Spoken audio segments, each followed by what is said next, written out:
Pat, how do you sum up that? Yeah, pretty happy. Crazy really. Just fast forward, I think this morning we came here trying to kind of extend out the day a little bit. Hopefully, set ourselves a total where we could be bowling a fair bit late afternoon into the night. But yeah, needn't have bothered really. If Starkey's going to turn up like that, it's just amazing. A special day and a special test for Mitch.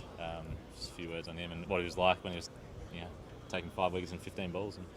I mean, he was on fire. I think a lot of the chat leading into this week is like how resilient you need to be and professional, those things to make 100 tests. But I think that's kind of the Starkey I always remember playing alongside. It's just he can tear a game open by himself really in the matter of a couple of overs. It feels like he can do it in any format, any time, and that was amazing. Kind of went from feeling like we're in a pretty good position to the game just being ours in the space of 5 minutes. What was the most ridiculous moment out there? Was it wicket first ball, 3 for none, 5 and 15, the hat trick? Like at what point did you start thinking like this is? I was going to say my favourite part was not bowling.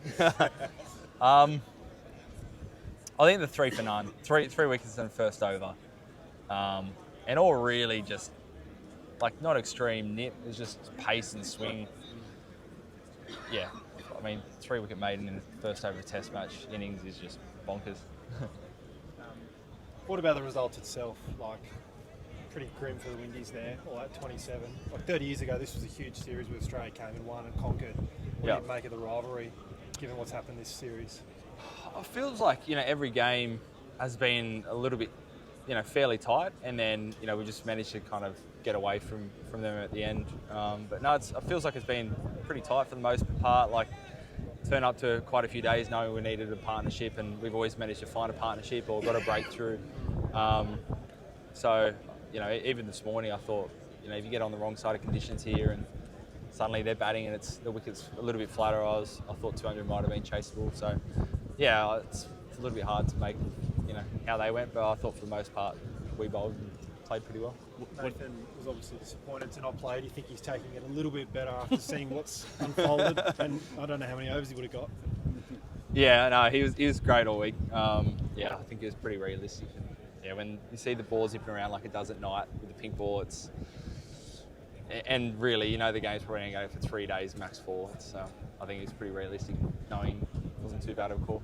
Could you see it happening? Could you see it happening again, or do you think it is a one-off because of the Dukes? I think any time you enter the conversation, you remind yourself how good Nath is, and all it takes is kind of one partnership, and you're wishing you got kind of Nath as a change of pace in the game and can crack it open. I'd say never say never, but pretty unlikely that we ever go with the 4. The critical view from home is that your batsmen have underperformed this series. What's your take on it? Because you're out there in the middle, you know what those wickets are like. It's actually really hard to judge. I think it's this in some ways potentially the best of the 3 wickets. Like the other 2 wickets were really up and down. Just you never feel like you're in, and it really limits your scoring options. So I think there'll be a few of the guys who, of course, wish they could have done better and they had another crack at it. Maybe did a few things differently, but I think our top score was 70 for the series.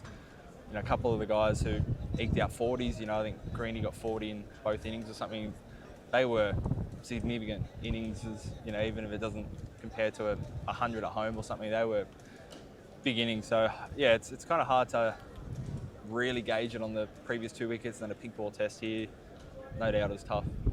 Is how Cam developed through the series one of the big positives you can take from that, given the conditions you just talked about? Yeah, I think after a couple of light games, you can go and chase kind of your previous innings and change something. I think he made some minor adjustments. He's pretty positive and kept trying to turn over the strike. But I just loved that he had a simple game plan and he backed that. And coming into that first World Test Championship test, he's coming off a bulk of runs, so we felt really confident and just really happy that he stuck to that. And he showed kind of, I think this test, but also last test, he made some key contributions on tough wickets. What have you made? The group seeing Scott get a hat trick.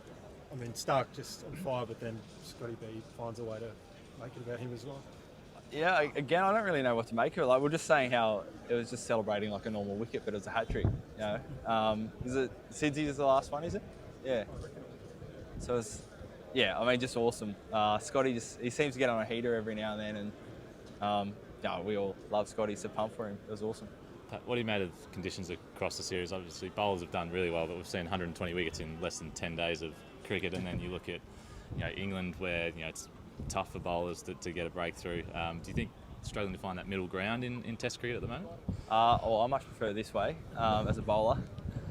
It's I think as long as you've got some kind of balance between bat and ball, and it's consistent across a Test match, I think that's okay.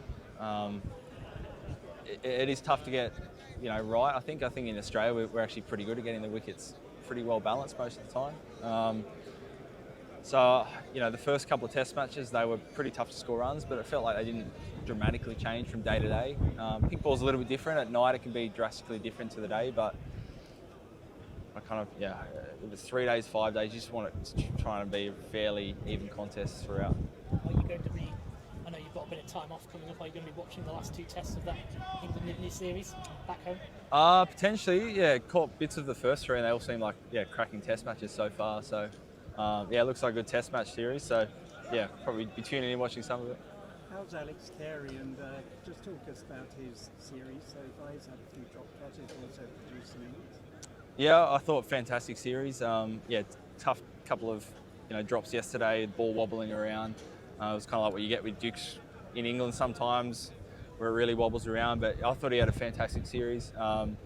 Concussed last night, so he's fine largely.